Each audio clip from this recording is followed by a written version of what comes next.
Eloquent ادب کے ویور سے گزارش ہے کہ ہمارے چینل کے پلے لسٹ آپشن کو ایکسپلور کریں اور جتنے بھی آڈیو بکس کمپلیٹ ہو چکے ہیں جیسے داستان ایمن فروشوں کی، شمشیر بے نیام، آخری چٹان اور ایک بت شکن پیدا ہوا، فردوس ابلیس اور نیل بہتا رہا، اندلس کی ناگن، مارکہ کربلا، ان سب آڈیو بکس کو خود بھی سنیں اور زیادہ سے زیادہ شیئر کرنے کی کوشش کریں۔ یہی ہمیں سپورٹ کرنے کا بہترین طریقہ ہے۔ جزاک اللہ۔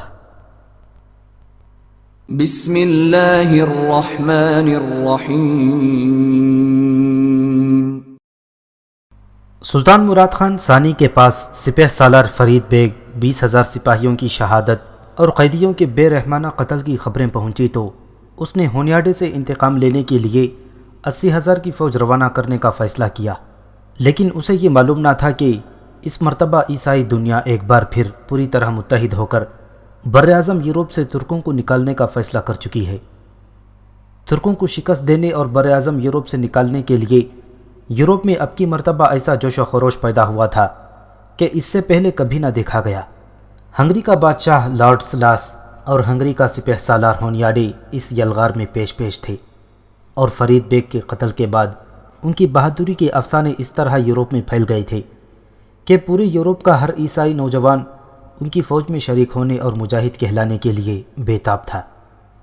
ادھر رومن کلیسا کے پوپ نے اس جنگ کو مقدس جنگ کہہ دیا تھا اور اپنے کارڈنل جولین کو اس صلیبی جنگ کے لیے خصوصی طور پر روم سے روانہ کر دیا۔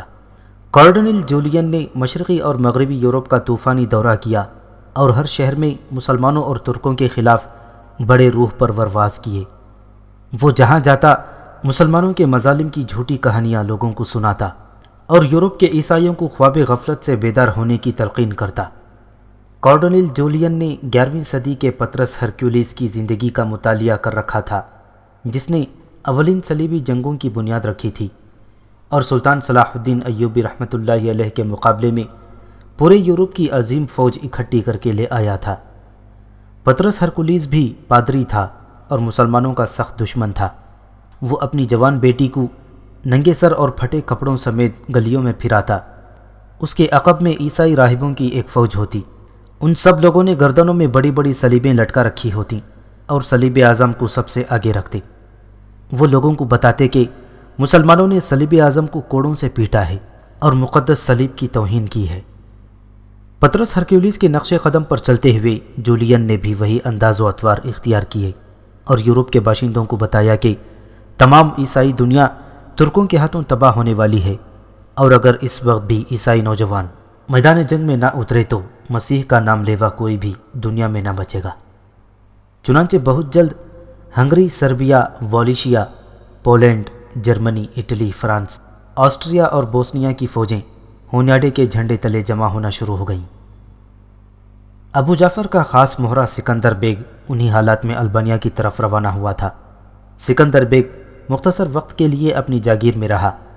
اسے ترکوں کے خلاف ہونیاڈے کی تیاری کا انتظار تھا۔ جو ہی ہونیاڈے کا لشکر مکمل ہوتا، سکندر البانیہ کی جانب چل پڑتا، اور پھر وہی ہوا۔ سلطان مراد خان ثانی کا منہ بولا بیٹا، اس کے محل میں اولاد کی طرح پرورش پانے والا سکندر، جس کے ساتھ سلطان کو بے حد محبت تھی اور جسے سلطان نے محض 18 سال کی عمر میں ایک سنجق کا حاکم مقرر کر دیا تھا اور سکندر بیگ کے لقب سے سرفرار کیا تھا، وہ غدار نکلا۔ سکندر نے اپنے کردار سے ثابت کر دیا کہ وہ اس سانپ کی طرح ہے جسے سلطان نے دودھ پلا پلا کر جوان کیا تھا۔ سکندر نے سلطان کے تمام احسانات یکسر فراموش کر دیے اور اپنی سازش کے آخری مرحلے پر بھی پوری کامیابی سے عمل کر دیا۔ ہوا یوں کہ سکندر ادرنا سے روانہ ہوا تو مارسی کو اپنے ساتھ لے جانا چاہتا تھا، لیکن ابو جعفر نے اسے مشورہ دیا کہ مارسی کو ابھی ساتھ مت لے جاؤ، البتہ میں اپنی خاندانی بادشاہت بحال کرنے کے بعد تمہارے لیے محل کی کنیز مارتھا اور اس کی بیٹی کو بلا لینا مشکل نہ ہوگا، کیونکہ یہ دونوں ماں بیٹی ابھی تک عیسائی مذہب پر قائم ہیں۔ سکندر کو ابو جعفر کی بات معقول لگی، چنانچہ جب مارتھا اندر کمرے میں اپنی بیٹی کے ساتھ باتیں کر کے واپس آئی تو ابو جعفر اور سکندر پہلے ہی سے یہی فیصلہ کر چکے تھے۔ یہی وجہ تھی کہ مارتھا کے بتانے پر کہ مارسی ابھی ساتھ نہیں چل سکتی، سکندر نے کچھ برا نہ منایا تھا۔ وہاں سے سکندر مغربی سرحدات کی جانب آیا اور چند ماہ مغربی سرحدات میں رہ کر ہونیاڈے کی افواج کے منظم ہونے کا انتظار کرتا رہا۔ جو ہی 1443 عیسوی میں ترکی فوج کو ہونیاڈے کے مقابلے میں شکست ہوئی، فرید بیگ اور اس کا بیٹا مارا گیا اور 20,000 ترک فوجی شہید کر دیے گئے، تو سکندر بھی اپنے گھوڑے پر سوار ہو کر مغربی سرحدات کی جاگیر سے نکلا۔ اس کے ہمراہ صرف ایک محافظ دستہ تھا۔ سکندر انتہائی تیز رفتاری سے سفر کرتا ہوا اور خفیہ راستوں کو اختیار کرتا ہوا سلطانی لشکرگاہ تک پہنچا۔ سکندر نے لشکرگاہ سے چند کوس پہلے شام ڈھلنے اور رات اترنے کا انتظار کیا۔ آدھی رات کے قریب سکندر اپنے ساتھیوں سمیت سلطانی لشکر کے خیموں تک آ پہنچا۔ یہاں سکندر نے اپنے دستے کو ایک حصار کی صورت میں اپنے گرد پھیلا دیکھا اور خود سلطان کے رئیس الافندی میر منشی کے خیمے میں گھس گیا۔ رئیس الافندی خواب خرگوش کے مزے لوٹ رہا تھا کہ سکندر کی تلوار اس کی گردن پر جا ٹکی۔ سکندر نے تلوار کی نوک سے اس کی گردن پر ٹھوکا دیا تو رئیس الافندی اچھل کر بیٹھا۔ اس کی آنکھ کھلی تو اس نے موت کو اپنی گردن پر سوار دیکھا۔ رئیس الافندی کو صورتحال کی سمجھ آئی تو اسے سکندر کی پھنکار سنائی دی۔ رئیس الافندی، ہم تمہیں حکم دیتے ہیں کہ ابھی اور اسی وقت البانیہ کی صوبیداری کے نام شاہی مکتوب لکھو۔ اسے لکھو کہ سکندر بیگ کو جو سلطان کی طرف سے بطور وائسرائے تمہارے پاس پہنچا ہے، البانیہ کے دارالسلطنت اور تمام علاقے کا چارج دے دو۔ رئیس الافندی کے پیروں تلے سے زمین نکل گئی۔ وہ سوچ بھی نہیں سکتا تھا کہ سلطان کا چہیتا سکندر بیگ اس حد تک جا سکتا ہے۔ رئیس الافندی کو اپنے کانوں پر یقین نہیں آیا، چنانچہ اس نے ذرا سا تأمل کیا۔ سکندر نے فوراً تلوار کی نوک پر زور بڑھا دیا۔ رئیس الافندی ڈر گیا۔ اس نے فوراً حکم کی تعمیل کرنے کا اشارہ کیا اور سکندر نے تلوار ہٹا لی۔ رئیس الافندی ہانپتے کانپتے اٹھا اور جلدی جلدی سلطانی حکم نامہ لکھنے لگا۔ رئیس آفندی نے مکتوب کی تحریر مکمل کر کے اس پر سلطان مراد خان کی مہر ثبت کی اور مکتوب سکندر کے حوالے کر دیا۔ سکندر نے دائیں ہاتھ سے مکتوب کو پکڑا اور دائیں ہاتھ سے ایک بھرپور وار کر کے کمزور رئیس آفندی کا سر دھڑ سے الگ کر دیا۔ اس نے البانیہ کے شہر کروٹیا کے ترک صوبیدار کے نام حکم نامہ حاصل کیا تھا۔ اس فرمان کے ذریعے وہ البانیہ پر قبضہ کرنا چاہتا تھا۔ سکندر اپنی واردات کامیابی سے مکمل کرنے کے بعد خیمے سے نکلا۔ اس کے ساتھی مستعدی سے پہرا دے رہے تھے۔ سکندر اپنے دستے کو لے کر رات کے اندھیرے میں طوفانی رفتار سے البانیہ کی طرف چل دیا۔ وہ اپنے سفر کے تیسرے دن کروٹیا میں تھا۔ سکندر نے شاہی فرمان کے ذریعے ترک صوبیدار سے اپنے باپ کا تخت حاصل کیا تھا اور ترک دستوں کو فوراً البانیہ سے نکل جانے کا حکم دے دیا۔ البانیہ پر قابض ہونے کے بعد اگلے دن اس نے شہر میں منادی کروا دی کہ وہ دین اسلام کو ترک کر کے دوبارہ دین عیسوی میں داخل ہو گیا ہے۔ البانوی عوام نے اپنے سابق بادشاہ کے بیٹے کو اس طرح شجاعت سے حکومت سنبھالتے دیکھا تو بہت خوش ہوئے۔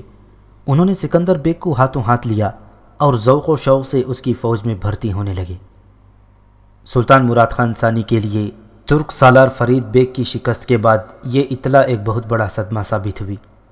وہ چند دنوں میں ہی ٹوٹ پھوٹ گیا۔ سکندر بیگ کو اس نے بڑے ناز و نام سے پالا تھا۔ سکندر بیگ کی بے وفائی سے سلطان کو ایسا دھچکا لگا کہ وہ بیمار رہنے لگا۔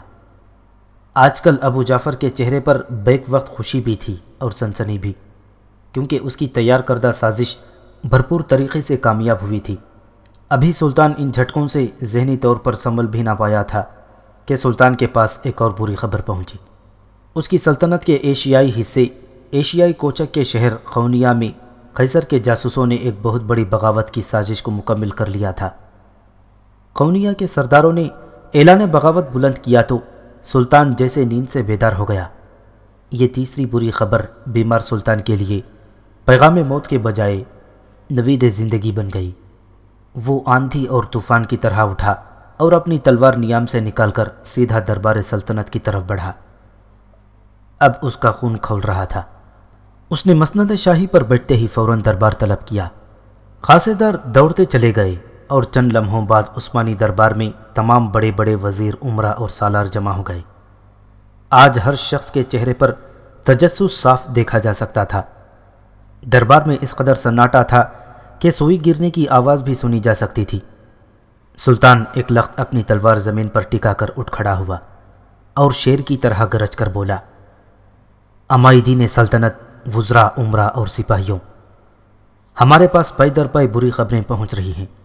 سب سے پہلے شاہ سربیا نے بغاوت کی تھی، جس کی سزا ہم اسے دے چکے ہیں، اور میدان جنگ میں عیسائی لشکر کے 70,000 سپاہیوں کو قید کر کے انہیں نافرمانی کی سزا بھی دے چکے ہیں۔ یہ بات آپ سب لوگ جانتے ہیں، لیکن اب پھر صرف 3 سال کے اندر اندر یورپ کے تمام عیسائی ہونیاڈے کے پرچم تلے جمع ہو چکے ہیں۔ انہوں نے ہمارا صوبہ ٹرانسلوینیا ہم سے چھین لیا ہے اور ہمارے بہادر جرنیل فرید بیگ اور اس کے بیٹے کو شہید کر دیا ہے۔ کینہ پرور عیسائیوں نے اسی پر بس نہیں کیا، بلکہ وہ اپنی ہر ضیافت میں ترک قیدیوں کی گردنیں کاٹ کر اپنی بزدلی اور بد فطرتی کا ثبوت دیتے رہے تھے۔ اور پھر آپ سب جانتے ہیں کہ ہمارے لیے سکندر کی بے وفائی بھی ایک بہت بری خبر تھی۔ لیکن یاد رکھیے کہ سلطان معمولی حادثات سے دل گرفتہ نہیں ہوا کرتے۔ چنانچہ ہم نے فیصلہ کیا ہے کہ ان بغاوتوں کا سر پوری طاقت سے کچل دیا جائے۔ پہلے ہم اپنے فیصلے پر عمل درآمد میں کسی قدر دیر کر رہے تھے، لیکن ہمیں ابھی اطلاع ملی ہے کہ ایشیائی کوچک میں ہمارے شہر قونیہ کے سرداروں نے سلطنت عثمانیہ کے خلاف بغاوت کر دی ہے۔ لہٰذا ہم نے فوری طور پر بیک وقت 2 لشکروں کے کوچ کا فیصلہ کیا ہے۔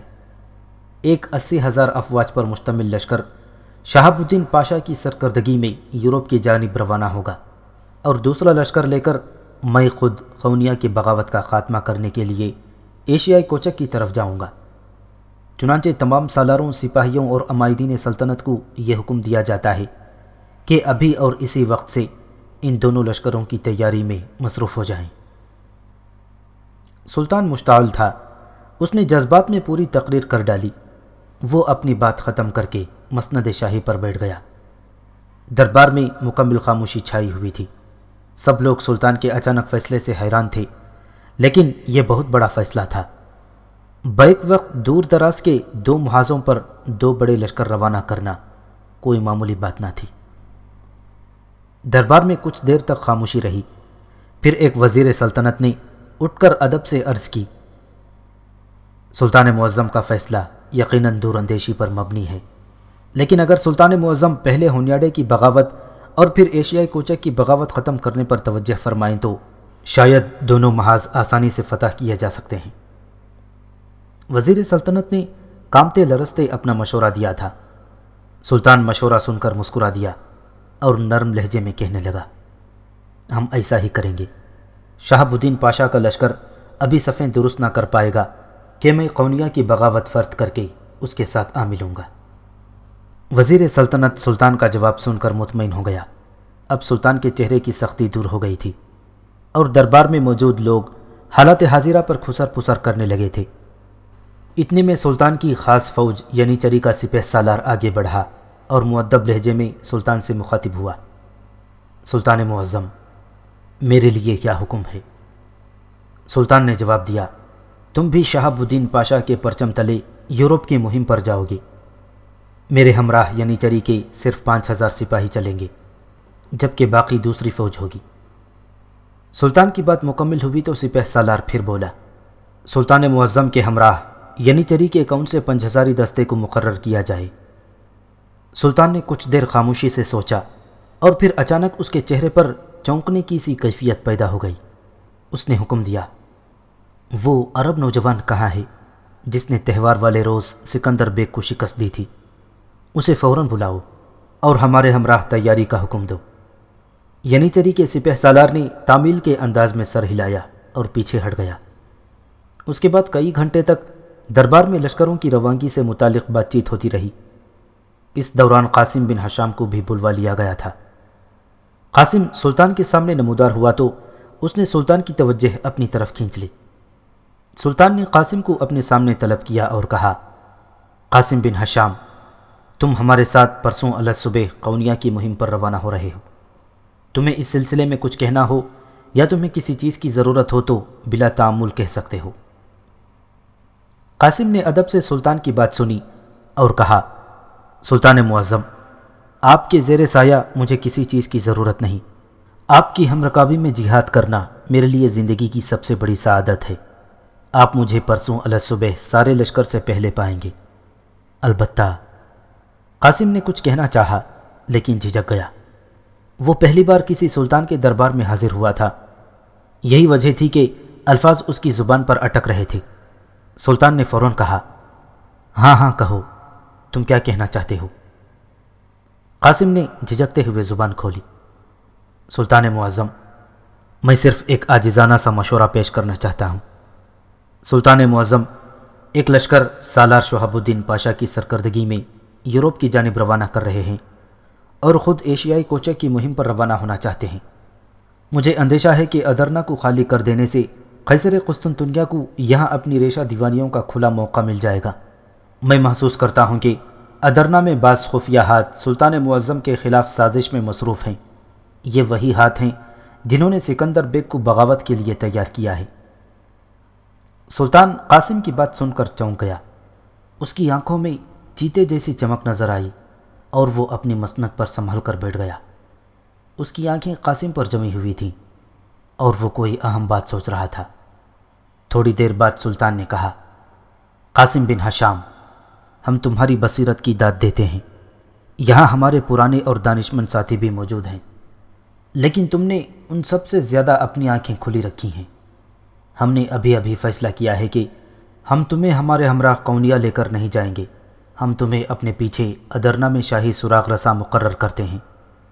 ہمیں خود بھی شک تھا کہ سکندر بیگ کے پیچھے قیصر قسطنطنیہ کا ہاتھ ہے، لیکن ہمارا دھیان اس طرف نہ گیا کہ ادرنا میں کسی سازش پر نظر رکھی جائے۔ ہم تم سے بہت خوش ہیں اور تمام ذمہ دار افراد حکومت کو حکم دیتے ہیں کہ وہ ضرورت پڑنے پر تمہارے ساتھ بھرپور تعاون کریں۔ قاسم کے لیے سلطان کا یہ فیصلہ بھی غیر متوقع تھا۔ پہلے روز قاسم کو 5000 سالار مقرر کرنے کا سلطانی فیصلہ بھی عجیب تھا۔ قاسم نے سوچا، بادشاہ ایسے ہوتے ہیں جو ہر آن غیر متوقع فیصلے کر سکتے ہیں۔ اب قاسم کے پاس سلطان سے کہنے کے لیے مزید کچھ نہ تھا۔ قاسم نے تعمیل میں سر جھکا لیا تو سلطان پھر بولا، تم ہم سے دربار کے بعد تخلیے میں ملو، ہم کچھ اور ضروری باتیں بھی تم سے کرنا چاہتے ہیں۔ قاسم نے دوبارہ تعمیل میں سر جھکایا اور ایک طرف ہٹ گیا۔ دربار برخاست ہوا تو دربانی خاص قاسم کو قیصر سلطانی کے دروازے تک لے گیا۔ یہاں خادمہ خاص نے قاسم کو وصول کیا اور اپنے ہمراہ لے کر سلطانی رہائش گاہ کی طرف چل دی۔ یہ قصر یلدرم تھا۔ لمبی لمبی راہداریاں شیشہ و سنگ سے آراستہ و پیراستہ تھیں۔ گلستان شاہی میں رنگ برنگے فوارے نصب تھے۔ قاسم دیوان خاص میں داخل ہوا تو سامنے شاہی لباس میں ملبوس ایک خوبصورت نوعمر لڑکا کھڑا تھا۔ یہ شہزادہ محمد تھا، سلطان معظم کا فرزند دوم۔ سلطان کے بڑے بیٹے کا نام شہزادہ علاء الدین تھا۔ شہزادہ محمد نے مسکراتے ہوئے قاسم کا استقبال کیا تو خادمہ ایک طرف ہٹ کر کھڑی ہو گئی۔ شہزادہ محمد بے تکلفی کے ساتھ قاسم سے بغل گیر ہوا اور پھر ہنستے ہوئے کہنے لگا، میں تہوار والے روز آپ کی شمشیر زنی سے بہت متاثر ہوا اور میں اسی روز سے آپ کی ملاقات کا خواہاں ہوں۔ آج آپ کے آنے کا سنا تو میں آپ سے ملنے کے لیے چلا آیا۔ آپ سلطان معظم سے ملنے کے بعد میرے پاس ضرور تشریف لائیے گا۔ میں اپنے کمرے خاص میں آپ کا انتظار کروں گا۔ قاسم کو شہزادہ محمد بہت پسند آیا۔ قاسم نے شہزادہ محمد کے ساتھ وعدہ کیا کہ وہ واپسی پر اس سے ضرور ملے گا، اور پھر قاسم خادمہ خاص کی رہنمائی میں سلطان مراد خان ثانی کے سامنے حاضر ہوا۔ سلطان نے قاسم کو شفقت سے اپنے قریب نشست پر بٹھایا اور خادمہ کو قاسم کی تواضع کرنے کا حکم دیا۔ یہ سلطان کا کمرہ ملاقات تھا۔ چاروں طرف اونچی اور عمدہ نشستیں رکھی تھیں۔ کمرے کی دیواروں پر سلطنت عثمانیہ کے بہترین خطاطوں اور تصویروں کے فن پارے آویزان تھے۔ درمیان میں کمرے کی چھت سے ایک قرمزی فانوس لٹک رہا تھا۔ کمرے کے فرش میں یونان کا سنگ احمر چمک رہا تھا اور کھڑکیوں کے ساتھ کم خواب کے رنگین پردے لٹک رہے تھے۔ سلطان نے قاسم سے پہلا سوال کیا، تمہیں کیسے اندازہ ہوا کہ یہاں قیصر کے جاسوس سرگرم ہیں؟ سلطان معظم، مجھے کالونی کے راستے پر ایک اجنبی دوشیزہ نے روکا اور اپنا نام و پتہ چھپاتے ہوئے یہ بتایا کہ سکندر بیگ سلطان معظم کے خلاف بغاوت کا ارادہ رکھتا ہے۔ میں نے اس لڑکی سے اس کے ذریعے معلومات اور نام و پتہ پوچھنے کی بے حد کوشش کی، لیکن وہ لڑکی دیکھتے ہی دیکھتے اپنی بھگی میں سوار ہو کر میری نظروں سے اوجھل ہو گئی۔ سکندر آپ کا عزیز فرزند تھا، چنانچہ میں نے اس دوشیزہ کی بات کو جھوٹ سمجھا اور نظر انداز کر دیا۔ قاسم نے اپنی کوتاہی پر شرمندہ ہونے والے لہجے میں کہا۔ سلطان کی آنکھیں حیرت سے پھٹی ہوئی تھیں۔ اس نے بڑی بے صبری کے ساتھ قاسم سے پوچھا، یہ کب کی بات ہے؟ سکندر کے روانہ ہونے سے پہلے کی یا بعد کی؟ یہ سکندر بیگ کے روانہ ہونے کے بعد کی بات ہے۔ سلطان نے قاسم کی بات سن کر تفہیمی انداز میں سر ہلایا اور پھر کہا، اس کا مطلب ہے کہ واقعی سکندر بیگ پہلے سے غدار تھا، اور یہ بھی یقینی ہے کہ یہاں ادرنا میں قیصر کے جاسوس موجود ہیں۔ اچھا، اس کے علاوہ تم اور کیا جانتے ہو؟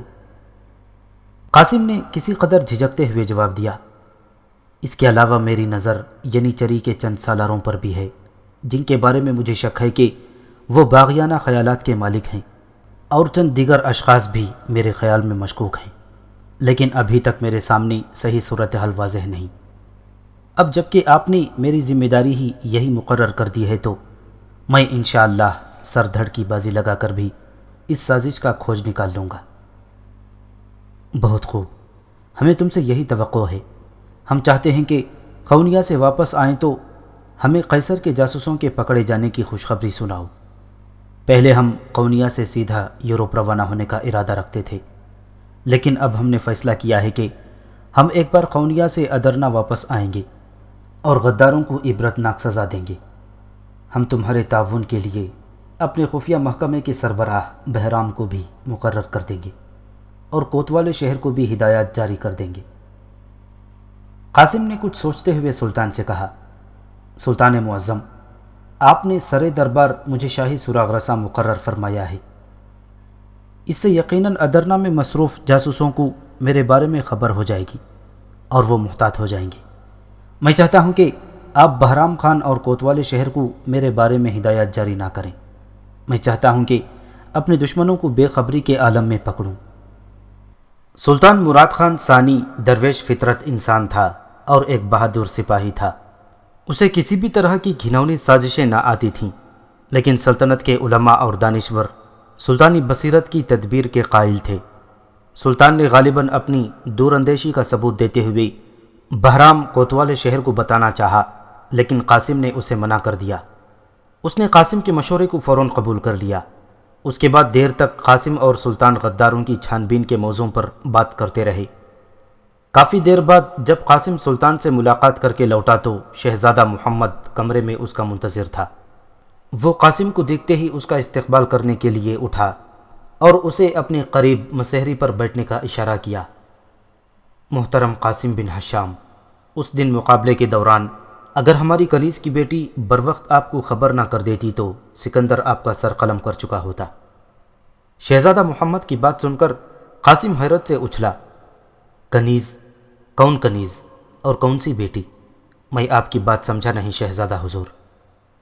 شہزادہ محمد قاسم کی بات سن کر مسکرا دیا اور ہنس کر کہنے لگا، کیا آپ کو یاد نہیں کہ مقابلے کے دوران آپ جب مصنفین کے پاس کھڑے تھے اور تماشائیوں کی جانب دیکھ رہے تھے تو آپ کے عقب سے سکندر نے خطرناک وار کیا تھا؟ اس وقت آپ کو خبردار کرنے والی آواز سکندر بیگ کی البانوی کنیز کی بیٹی مارسی کی تھی۔ قاسم حیرت کے سمندر میں غوطے کھا رہا تھا۔ اس نے کسی قدر معصومیت سے کہا، آواز تو نہیں تھی، البتہ ایک چیخ میں نے سنی تھی، لیکن مجھے یہ اندازہ نہ ہو سکا کہ وہ چیخ کس طرف سے بلند ہوئی۔ شہزادہ محمد اب مزے لے لے کر مسکرا رہا تھا۔ اس نے پھر کہا، جی ہاں جناب، وہ چیخ مارسی کی تھی۔ خیر چھوڑیے، ہم بھی ملتے ہی کیا گفتگو لے بیٹھے ہیں۔ سنا ہے آپ کو شاہی سراغ رساں مقرر کیا گیا ہے۔ برادر محترم، براہ کرم ہمارے لیے بھی ایک دو سراغ ضرور ڈھونڈیے گا۔ شہزادہ محمد نے ذو معنی جملہ کہا اور دونوں کھلکھلا کر ہنس دیے، لیکن قاسم کا ذہن متواتر اس چیخ پر لگا ہوا تھا۔ وہ ابھی تک سوچ رہا تھا کہ ایک لڑکی نے انتہائی نازک وقت میں اس کی جان بچا کر اس پر احسان کر دیا ہے۔ وہ سوچ رہا تھا کہ اسے البانوی کنیز کی بیٹی سے مل کر اس کا شکر ادا کرنا چاہیے۔ معاً کسی خیال کے تحت قاسم نے شہزادہ محمد سے کہہ دیا، شہزادہ حضور، حق تو یہ ہے کہ میں اس لڑکی کا شکر ادا کروں، لیکن سوچتا ہوں اس کو کہاں تلاش کروں۔ قاسم کے ذہن میں کچھ اور ہی خیالات گردش کر رہے تھے۔ غالباً اس کے اندر کا سراغ رساں حرکت میں آ چکا تھا، ورنہ اس طرح پہلی ملاقات میں شہزادہ محمد کے ساتھ وہ یوں بے تکلف ہونے کی کوشش نہ کرتا۔ شہزادہ محمد نے قاسم کی بات سنی تو اس کا قہقہا نکل گیا۔ اچھا، چند لمحوں میں نوبت بائیں جا رسید، کہیں ہمارے سراغ رساں صاحب غائبانہ عشق تو نہیں فرمانے لگے؟ نو عمر شہزادے نے اپنا قیافہ قائم کرتے ہوئے کہا۔ نہیں شہزادہ حضور، ایسی بات نہیں، میں تو بس ویسے ہی اخلاقی لحاظ سے کہہ رہا تھا، آخر اس لڑکی نے میری جان بچائی ہے۔ شہزادہ محمد پھر ہنس دیا۔ برادر محترم، آپ کی اخلاقیات اپنی جگہ بجا، لیکن یاد رکھیے کہ آپ مسلمان ہیں اور وہ ایک عیسائی ماں کی بیٹی ہے۔ قاسم کے لیے یہ بات پھر چونکا دینے والی تھی۔ وہ اپنے مقدر پر رشک کرنے لگا کہ سراغ رسانی کی ذمہ داری سنبھالتے ہی پہلے قدم پر اسے سراغ ملنا شروع ہو گئے تھے۔ اس کا ذہن ایک عیسائی لڑکی کے بارے میں سوچ رہا تھا جس نے تہوار والے روز قاسم کی جان بچائی تھی اور جو سکندر کی البانوی کنیز کی بیٹی تھی۔ یہ یقیناً ایک عجیب اتفاق تھا، اس قدر عجیب کہ اسے جان کر قاسم کے رونگٹے کھڑے ہو گئے۔ اس نے بے صبری سے بات کرتے ہوئے پوچھا، لیکن شہزادہ حضور، اس لڑکی کا پتہ بھی تو عنایت فرمائیے تاکہ ہم اس کا شکر ادا کرنے کے لیے جا سکیں۔ بہت خوب، سبحان اللہ، تو ہمارے 5000 سالار اور شاہی سراغ رساں جناب قاسم بن حشام صاحب ایک عیسائی لڑکی کے دام حسن میں گرفتار ہو ہی گئے۔ شہزادہ محمد خوب ہنس رہا تھا۔ قاسم نے بھی اس کی ہنسی میں شامل ہو کر ہنسی مزاح کا ماحول بنانے کی اداکاری کی۔ شہزادہ محمد نے پھر کہا، ٹھیک ہے، ہم آپ کو مارسی کا پتہ بتا دیتے ہیں، لیکن اس کی ایک شرط ہے، پہلے وہ پوری کیجیے۔ قاسم نے چونک کر پوچھا، بے شک، فرمائیے کون سی شرط ہے؟ شہزادہ محمد نے ہنستے ہنستے کہا، ہماری شرط یہ ہے کہ آپ ہمارے دوست بننے کا وعدہ کریں۔ آپ ہمارے ساتھ وعدہ کیجئے کہ آپ ہمارے ہمراہ شکار کے لیے بھی جایا کریں گے اور ہمیں ملنے کے لیے یہاں قصر سلطانی میں بھی تشریف لایا کریں گے۔ قاسم نے اطمینان کی سانس لی اور فوراً کہا، آپ کی دوستی زہ نصیب، مجھے تو آپ کی شرط منظور ہے۔ قاسم کی بات کے ساتھ ہی دونوں ہنس دیے۔ قاسم نے نو عمر شہزادے کے ساتھ وعدے کا ہاتھ ملایا اور کہا، ٹھیک ہے حضور، اب آپ فرمائیے سکندر بیگ کی البانوی کنیز کا پتہ۔ شہزادہ محمد نے قاسم کو مزید تنگ نہ کیا اور بتا دیا کہ شاہی محل کی عقبی کالونی میں البانوی کنیز مارتھا کا گھر ہے۔ اب قاسم کے لیے شہزادے کے پاس مزید رکنا ممکن نہ تھا، اسے اپنے مشن کا پہلا سراغ مل چکا تھا۔ چنانچہ کچھ دیر بعد اس نے جانے کی اجازت چاہی تو نو عمر شہزادے نے مسکرا کر اسے جانے کی اجازت دے دی۔ شہزادہ محمد قاسم کو دیوان خاص کے دروازے تک چھوڑنے آیا اور جب قاسم روانہ ہونے لگا تو شہزادے نے ایک عجیب بات کر دی، دوست، ہم اچھی طرح سمجھتے ہیں کہ آپ البانوی کنیز کے گھر شکر ادا کرنے سے زیادہ سکندر بیگ کی سازش کا سراغ ڈھونڈنے جا رہے ہیں، لیکن ہم آپ کو روکیں گے نہیں۔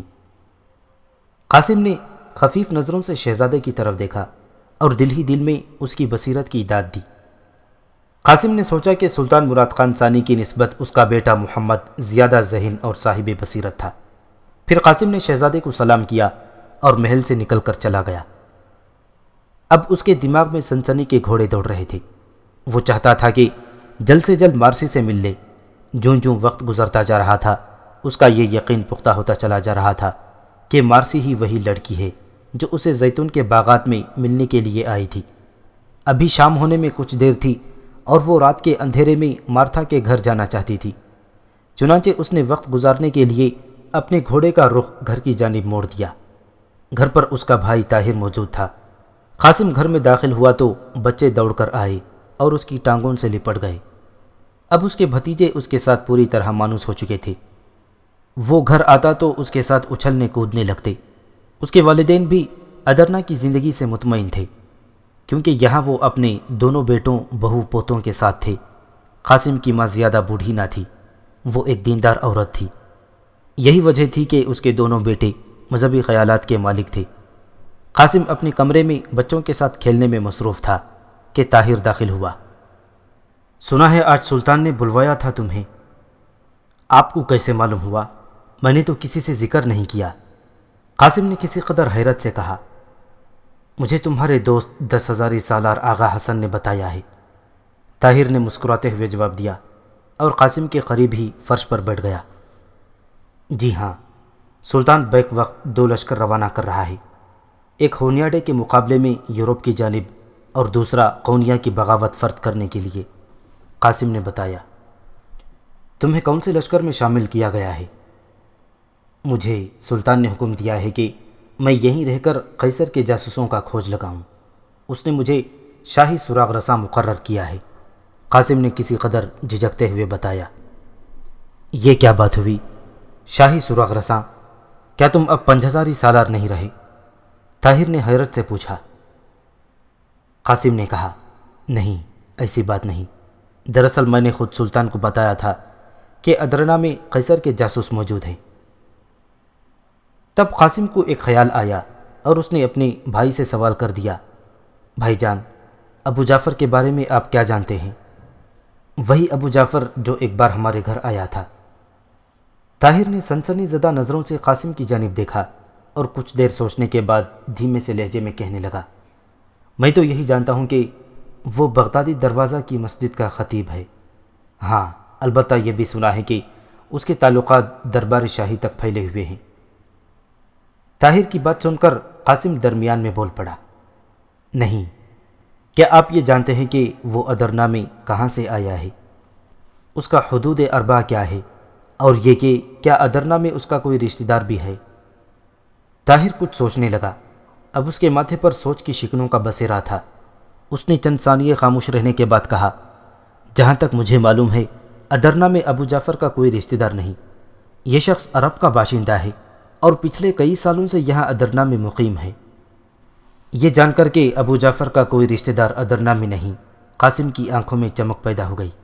وہ سیدھا ہو کر بیٹھ گیا اور طاہر سے کہنے لگا، بھائی جان، آپ نے غور سے ابو جعفر کا چہرہ دیکھا ہے، آپ یاد کریں، وہ عربوں کی طرح گورا چٹا اور صحت مند ضرور ہے، لیکن اس کی آنکھیں عربوں سے مشابہ نہیں، اس کی آنکھوں کی نیلی رنگت لاطینی اقوام جیسی ہے۔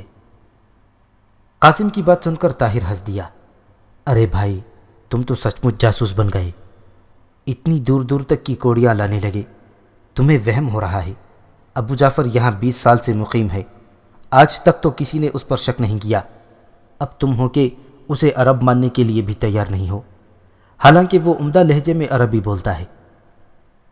قاسم نے بھائی کی بات سنی لیکن خاموش رہا، اس کا دماغ کہیں اور تھا۔ قاسم کو خلاؤں میں گھورتا دیکھ کر طاہر بولا، اچھا چھوڑو یہ سراغ رسانی، چلو چل کر کھانا کھاتے ہیں۔ قاسم دسترخوان پر بھی خاموش رہا۔ جب سے سلطان نے اسے سراغ رسانی کی ذمہ داری سونپی تھی، اس کا دماغ فعال ہو گیا تھا۔ اس وقت بھی وہ قیصر قسطنطنیہ اور ابو جعفر کے بارے میں سوچ رہا تھا۔ اسے محسوس ہوا کہ جو ذمہ داری اسے سونپی گئی ہے، اس کی بجا آوری کے لیے ضروری ہے کہ اسے قیصر قسطنطنیہ کی ریشہ دیوالیوں سے متعلق پوری معلومات حاصل ہوں۔ اسی خیال کے تحت اس نے طاہر سے سوال کیا، بھائی جان، قسطنطین کے بارے میں مشہور ہے کہ وہ جنگ سے زیادہ سازش کے ذریعے اپنے دشمنوں کو مات کرتا ہے، کیا یہ سچ ہے؟ طاہر نے قاسم کی بات دلچسپی سے سنی اور کہا، ہاں، یہ سچ ہے، قیصر زیر زمین سرگرمیوں کی مہارت رکھتا ہے۔ ہمارے سلطان کے دادا سلطان بایزید یلدرم اور مشہور ایشیائی فاتح امیر تیمور کے مابین اسلامی تاریخ کی رسوا کن لڑائیاں فی الحقیقت قیصر کی خفیہ سرگرمیوں کی وجہ سے ہوئی تھیں۔ میں نے تربیت گاہ کی لائبریری میں اس مکتوب کی نقل دیکھی ہے جو قیصر نے بایزید یلدرم کے خلاف امیر تیمور کو لکھا تھا۔ اس نے لکھا تھا، میری سلطنت بہت پرانی ہے، آن حضرت صلی اللہ علیہ وسلم اور خلفائے راشدین کے زمانے میں بھی قسطنطنیہ کے اندر ہماری سلطنت موجود تھی، اس کے بعد بنو امیہ اور بنو عباس کے زمانے میں بھی خلفاء سے بارہا ہماری صلح ہوئی اور کسی نے قسطنطنیہ لینے کا قصد نہیں فرمایا، لیکن اب عثمانی سلطان نے ہمارے اکثر مقبوضے چھین لیے ہیں اور ہمارے دارالسلطنت قسطنطنیہ پر اس کا دانت ہے۔ ایسی حالت میں سخت مجبور ہو کر ہم آپ سے امداد کے خواہاں ہیں، اور ظاہر ہے کہ آپ کے سوا ہم کسی اور سے خواہان امداد ہو بھی نہیں سکتے۔ اگر آپ بایزید خان یلدرم کے مسلمان اور ہمارے عیسائی ہونے کا خیال کرتے ہیں تو آپ کو معلوم ہونا چاہیے کہ بایزید خان کو اس طرف یورپ میں مسلسل فتوحات ہوتی رہی ہیں، اور اس کی طاقت بڑی تیز رفتاری سے ترقی پذیر ہے۔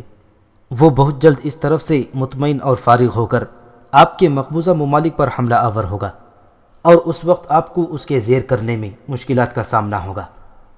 بایزید خان نے سلطان احمد جلائر اور قرا یوسف ترکمان کو، جو آپ کے مفرور باغی ہیں، اپنے یہاں عزت کے ساتھ مہمان رکھ چھوڑا ہے، اور یہ دونوں باغی آپ کو آپ کے خلاف جنگ کرنے اور مشورہ دینے میں برابر مصروف ہیں۔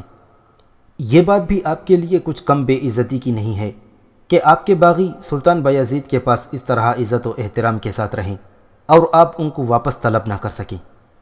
بس مناسب یہ معلوم ہوتا ہے کہ آپ ایشیائی کوچک پر حملہ کر دیں، کیونکہ اس ملک کو قدرتی طور پر آپ کے قبضے میں رہنا چاہیے۔ اور قاسم، امیر تیمور اتنا بڑا بادشاہ ہو کر بھی قیصر کی چال میں آ گیا۔ قیصر کے خط نے اسلامی دنیا میں بارود کا کام کیا، اور اسلامی دنیا کے دو عظیم بادشاہوں کے درمیان انگورا کے مقام پر ایک ایسی دردناک لڑائی ہوئی کہ رزمگاہ میں مسلمانوں کو گرتا دیکھ کر آسمان کی بھی سسکیاں نکل گئی ہوں گی۔ اس جنگ میں تیمور نے بایزید کو عبرتناک شکست دی، اور سلطان بایزید کو لوہے کے پنجرے میں بند کر کے گلی گلی پھرایا اور رسوا کیا۔ قیصر ہمیشہ گھٹیا حربے استعمال کرتا رہا ہے۔ یہ جب کمزور ہوتا ہے تو دب کر مسلمانوں کے تلوے چاٹنے لگتا ہے، لیکن جب ذرا اسے موقع ملتا ہے یہ کوئی بھی گری ہوئی حرکت کرنے سے باز نہیں آتا۔ تم شاید نہیں جانتے، سلطان مراد خان اول سے ڈر کر قیصر نے اپنی 3 خوبصورت لڑکیاں مراد خان اول کو پیش کر دیں، ایک اس کے لیے اور 2 اس کے بیٹوں کے لیے۔ اس کے باوجود قیصر سلطان مراد خان اول کے خلاف سازشوں میں مصروف رہا۔ 782 ہجری میں قیصر قسطنطنیہ پیلیولوگوس نے پہلے سلطان کے خلاف گھنونی سازشیں کیں، اور پھر جب سلطان کے غضب سے خوفزدہ ہوا تو اپنے بیٹے تھیوڈورس کو سلطان کی خدمت میں بھیج کر درخواست کی کہ اس کو ینیچری فوج میں بھرتی ہونے کی اجازت دی جائے۔ قیصر قسطنطنیہ مسلمان سلاطین کے حرم میں اپنی بیٹیاں اور بہنیں بھیجنے سے بھی باز نہیں رہتا تھا۔ عثمانی سلاطین کے محل میں بھی قیصر کی شہزادیاں ہر دور میں خطرناک سازشوں کا حصہ رہی ہیں۔ طاہر نے پوری تفصیل کے ساتھ قاسم کو قیصر کے بارے میں بتایا۔ اس طرح تفصیل کے ساتھ بیان کرنا اس کا پیشہ تھا۔ آخر وہ ایک تجربہ کار معلم تھا۔ قاسم اپنے بھائی کی گفتگو سننے میں اس قدر محو تھا کہ اسے وقت گزرنے کا احساس ہی نہیں ہوا۔ اچانک اسے خیال آیا کہ اسے مارسی سے ملنے جانا ہے، تو وہ چونک گیا۔ وہ اس قدر اہم گفتگو چھوڑ کر تو نہ جانا چاہتا تھا، لیکن اس نے فرض کو دلچسپی پر ترجیح دیتے ہوئے مارسی کے گھر جانے کا فیصلہ کر لیا، اور کھانا ختم کرنے کے بعد ہاتھ صاف کرتے ہوئے اٹھ کھڑا ہوا۔ طاہر نے قاسم کو اٹھتے دیکھا تو سوال کیا، کیا بات ہے؟ کیا تم کہیں جانا چاہتے ہو؟ جی ہاں، مجھے ضروری جانا ہے۔ آپ نے سلسلہ معلومات جہاں پر چھوڑا ہے یہیں سے آگے میں آپ سے پھر سنوں گا۔ آپ کی بتائی ہوئی تفصیل بہت دلچسپ اور جامع ہے۔ اچھا، اب میں اجازت چاہتا ہوں۔ کھانا کھا کر بچے سونے کے لیے چلے گئے۔ قاسم نے اپنا گھوڑا نکالا اور گھر سے باہر نکل آیا۔ رات ہو چکی تھی، فضا میں خنکی بڑھتی جا رہی تھی، اور آسمان پر جھل ملاتے تارے ٹھٹرتے ہوئے دکھائی دے رہے تھے۔ قاسم کا گھوڑا دل کی چال سے ادرنا کی گلیوں میں مٹر گشت کرنے لگا۔ اسے زیادہ جلدی نہیں تھی، وہ چاہتا تھا کہ زیادہ سے زیادہ وقت گزر جائے۔ سردیوں کی آمد تھی اور خزاں اپنے پورے عروج پر تھی۔ ادرنا کے بازار بند ہو چکے تھے، اور گلیوں میں اکا دکا لوگ آ جا رہے تھے۔ قاسم کا گھوڑا دل کی چال چلتا ہوا قصر سلطانی کے عقبی محلے میں داخل ہوا۔ یہاں 2 اور 3 منزلہ مکانات تھے۔ یہاں شہر کی اشرافیہ، امراء، وزراء، سالار اور غیر ملکی سفیروں کی قیام گاہیں تھیں۔ قاسم شہزادہ محمد کے بتائے ہوئے مکان کی تلاش میں تھا۔ وہ ایک گلی مڑا تو اسے اپنی مطلوبہ نشانی نظر آ گئی، اور پھر چند لمحوں کے بعد وہ مارسی کے مکان کے سامنے تھا۔ تجسس اور سنسنی کی وجہ سے اس کے اعصاب تن گئے اور دل کی دھڑکن کسی قدر تیز ہو گئی۔ اس نے ہاتھ بڑھا کر دروازے کی زنجیر کھٹکھٹائی اور پھر کسی کے آنے کا انتظار کرنے لگا۔ چند لمحے بعد اندر سے دروازہ کھولنے کی آواز آئی تو قاسم کی سنسنی اور بڑھ گئی۔ دروازہ کھلا اور ایک ادھیڑ عمر خادمہ نے سر باہر نکال کر گلی میں جھانکا۔ قاسم فوراً 2 قدم آگے بڑھا اور خادمہ کے سامنے آتے ہوئے کہا، جی مجھے محترمہ مارسی سے ملنا ہے۔ قاسم نے جھجکتے ہوئے مارسی کا نام لیا تو خادمہ کے چہرے پر حیرت کی لہر نظر آئی۔ اب وہ مکمل طور پر دروازے سے باہر نکل آئی تھی۔ مارسی؟ جی کیا کہا آپ نے؟ میں سمجھی نہیں۔ مجھے مارسی صاحبہ سے ملنا ہے، قاسم نے اپنی بات دہرائی۔ اب ادھیڑ عمر خادمہ قاسم کو گھور رہی تھی۔ آپ کی تعریف، تاکہ میں مارسی کو بتا سکوں، خادمہ نے استفہامیہ لہجے میں کہا۔ بس آپ ان سے کہہ دیجئے شہزادہ محمد کا دوست آیا ہے، قاسم نے گول مول تعارف کروا دیا۔ ادھیڑ عمر خادمہ چند ثانیے کچھ سوچتی رہی، پھر گھر میں داخل ہو کر دروازہ بند کر دیا۔ قاسم حیرت کے عالم میں کھڑا رہا۔ ابھی وہ کچھ سمجھ نہ پایا تھا کہ دوبارہ دروازہ کھلنے کی آواز آئی۔ اس مرتبہ ادھیڑ عمر خادمہ کے ساتھ ایک ادھیڑ عمر معزز خاتون تھی۔ یہ مارتھا تھی۔ مارتھا نے قاسم کو سلام کا جواب دینے کے بعد اندر آنے کے لیے کہا اور خود اس کے آگے آگے چل دی۔ مکان میں داخل ہو کر قاسم نے کہا کہ مارتھا کے ساتھ ساتھ ایک حبشی غلام بھی مستعدی سے چلتا ہوا آ رہا تھا، جس کی 2 دھاری تلوار نیام سے باہر تھی۔ قاسم بے پرواہی سے چلتا ہوا مارتھا کے مہمان خانے میں داخل ہوا۔ مہمان خانہ سادہ لیکن عمدہ سامان سے آراستہ تھا۔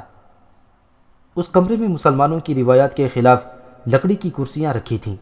سامنے کی دیوار پر یسوع مسیح کا مجسمہ صلیب کے ساتھ لٹکا ہوا تھا۔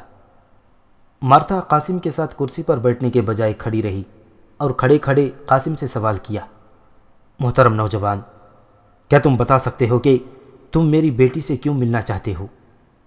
اس کے لہجے میں ہلکی سی چبھن تھی۔ قاسم نے شرمیلے انداز میں سر جھکا کر جواب دیا، میں محترمہ مارسی کا شکر ادا کرنا چاہتا ہوں، کیونکہ انہوں نے میری جان بچا کر مجھے ممنون احسان کیا ہے۔ قاسم نے جواب دیا تو مارتھا کی پیشانی پر شکنیں پڑ گئیں۔ جان؟ مارسی نے تمہاری جان بچائی؟ کب، کیسے اور کہاں؟ مارتھا کے لہجے میں حیرت تھی۔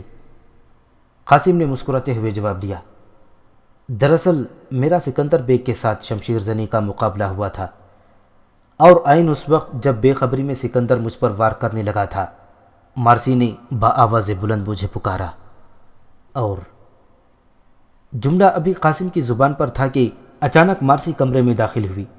اس کی آنکھوں میں حیرت کے سفینے تیر رہے تھے۔ اس کا ملکوتی چہرہ اعصابی دباؤ کی وجہ سے تن کر سینچے ہوئے غنچے جیسا لگ رہا تھا۔ مارسی غالباً کمرے میں داخل ہونے سے پہلے قاسم کی باتیں سنتی رہی تھی۔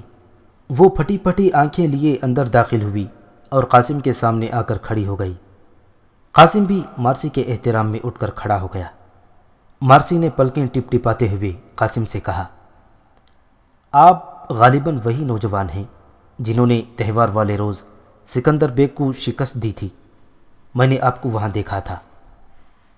مارسی نے اپنی ماں اور غلام کی موجودگی میں قاسم کو نہ پہچاننے کی اداکاری کی۔ قاسم بھی مارسی کا مدعا سمجھ چکا تھا، چنانچہ کسی قدر مسکراتے ہوئے انتہائی شائستہ لہجے میں کہنے لگا، جی ہاں، میں اسی روز کے احسان کا شکر ادا کرنے کے لیے یہاں حاضر ہوا ہوں۔ آپ نے اس روز مجھے بروقت خبردار کر کے اور میری جان بچا کر مجھے دوسری زندگی بخشی ہے، جس کے لیے میں آپ کا ممنون احسان ہوں، اور آپ کے لیے کوئی بھی خدمت بجا لانا سعادت سمجھتا ہوں۔ قاسم کی بات سن کر مارسی کھلکھلا کر ہنس پڑی۔ اجی واہ، کیا بات ہے، آپ اتنی طویل مدت بعد میرے احسان کا شکر ادا کرنے آئے ہیں، بہت خوب، مارسی نے کہا تو قاسم خفیف سا ہو گیا۔ جی دراصل مجھے آپ کے نام اور رہائش کا پتہ آج ہی مل سکا ہے، یہی وجہ ہے کہ میں اتنی دیر کے بعد حاضر ہوا ہوں۔ اس اثنا میں مارتھا وہیں کھڑی قاسم کی حدود اربع کا جائزہ لے رہی تھی، لیکن اب اس کا ہر طرح کا وہم دور ہونے لگا تھا۔ گویا قاسم اور مارسی کی کامیاب اداکاری نے رنگ دکھانا شروع کر دیا تھا۔ مارتھا نے جب دیکھا کہ قاسم سچ مچ سیدھا سادھا سپاہی ہے تو وہ مسکرا کر بولی، ٹھیک ہے، کوئی بات نہیں، ہم اتنی دیر بعد بھی آپ کا شکریہ قبول کرتے ہیں۔ آپ تشریف رکھیے، میں آپ کی تواضع کے لیے پھل اور مشروب بھیجتی ہوں۔ مارتھا نے اطمینان بھرے لہجے میں قاسم سے کہا اور پھر حبشی غلام کو ساتھ لے کر کمرے سے نکل گئی۔ مارتھا چلی گئی لیکن قاسم کو تسلی نہ ہوئی، چنانچہ اس نے اپنی اداکاری برقرار رکھی اور مارسی سے مخاطب ہوا، دیکھیے آپ مجھے اپنا خادم سمجھیے، میں اگر زندگی سے کسی موقع پر آپ کے کام آ سکوں تو مجھے فخر ہوگا۔ مارسی نے زیر لب مسکراتے ہوئے قاسم کی بات سنی اور پھر انتہائی مدھم آواز میں قاسم سے کہا، آپ نے وعدہ خلافی کی ہے کیونکہ آپ نے میرے منع کرنے کے باوجود میرا کھوج لگایا ہے، لیکن میں حیران ہوں کہ آپ کو میرا پتہ کس نے بتایا۔ میں آپ کی والدہ کو بتا چکا ہوں کہ میں شہزادہ محمد کا دوست ہوں اور شہزادے سے ہی میں نے آپ کا پتہ حاصل کیا ہے۔ دراصل ایک مرتبہ آپ کے گھر آنا ضروری تھا، میں آپ کی والدہ سے ملنا اور انہیں دیکھنا چاہتا تھا۔ قاسم نے مارسی کے نزدیک چہرہ لاتے ہوئے اس کے کان میں سرگوشی کی۔ قاسم کے الفاظ مارسی کے رخساروں پر گدگدی کرتے ہوئے اس کے کان میں اتر گئے۔ قاسم کے لیے مارسی کے اس قدر قریب آنا انوکھی بات تھی۔ مارسی نے بھی اپنے بدن میں سردی کی لہر دوڑتی محسوس کی، اس کی لمبی پلکیں جھک گئیں اور چہرہ سرخ ہونے لگا۔ قاسم نے ایک مرتبہ پھر کہا، اور آپ سے ملاقات بھی ضروری ہے، آپ کسی طرح کل دن میں مجھے تھوڑا سا وقت عنایت کریں، کچھ ضروری باتیں ہیں جن کا تذکرہ آپ کے ساتھ ناگزیر ہے۔ وقت دن میں، لیکن کہاں؟ مارسی نے موم کی طرح پگھلتے ہوئے پوچھا۔ وہ دونوں کسی حد تک سرگوشیوں میں بات کر رہے تھے۔ قاسم نے جواب دیا، میرے خیال میں آپ لالا شاہین کی یادگار پر آ جائیے، وہیں پرانا قبرستان بھی ہے، میں لالا شاہین کی یادگار پر شہتوت کے ایک بڑے درخت کے نیچے آپ کا انتظار کروں گا۔ اتنے میں باہر آہٹ سنائی دی اور قاسم نے بات بدل لی۔ اب وہ بلند آواز میں بول رہا تھا، آپ کی والدہ خاصی سلیقہ مند خاتون دکھائی دیتی ہیں، میں آپ کی والدہ سے بہت متاثر ہوا ہوں۔ قاسم کی بات مکمل ہوتے ہی خادمہ مہمان خانے میں داخل ہوئی، اس کے ہاتھ میں سامان مدارت کی تشتری تھی۔ خادمہ کے پیچھے کچھ ہی دیر بعد مارتھا بھی کمرے میں آ گئی۔ اب قاسم کا کام یہاں مکمل ہو چکا تھا اور اسے مزید رکنے کی ضرورت نہ تھی، کیونکہ اس نے مارسی کی ماں کو بغور دیکھ لیا تھا اور وہ صرف اسی کو دیکھنے کے لیے مارسی کے گھر آیا تھا۔ وہ شاہی سراغ رسان تھا اور سکندر بیگ کو پرورش دینے والی البانوی کنیز مارتھا کو نظر انداز نہیں کر سکتا تھا۔ اب اس نے مارتھا کا گھر اور اس کے اتوار کا بغور جائزہ لے لیا تھا اور اب وہ مارتھا کے بارے میں کسی حد تک رائے قائم کر سکتا تھا۔ اس کے بعد کچھ دیر قاسم ان لوگوں سے ادھر ادھر کی باتیں کرتا رہا اور پھر ان سے اجازت لے کر چلا آیا۔